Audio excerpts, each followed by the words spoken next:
Dobar dan.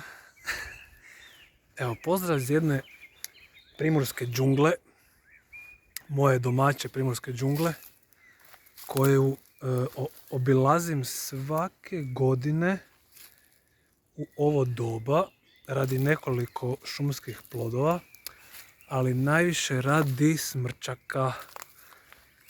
Pa evo, prošla godina je bila poprilično loša, a ova je izgleda, bar sad za početak, poprilično dobra.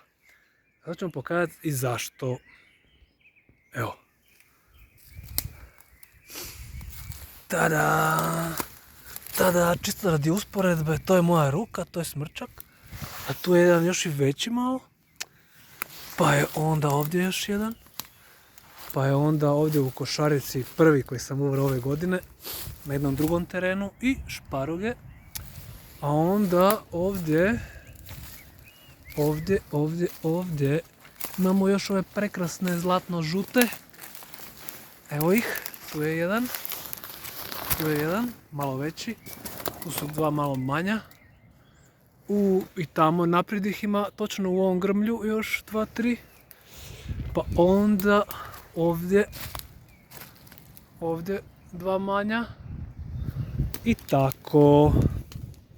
Uglavnom, moći ćete kupiti od mene smrčke i samo da znate zašto koštaju toliko koliko koštaju. Prvo zato što su rijetki, a drugo zbog ovoga. Gledaj sad ovo.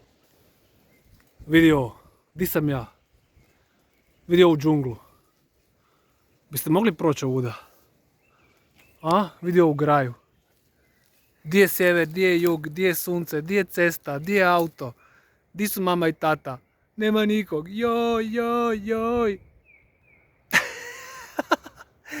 Uglavnom, kila smrčaka 200 eura, 5 kila dobiješ po 150 eura po kilu, 10 kila dobiješ po 130 eura po kilu. Slobodno me kontaktirajte ako želite fino papati.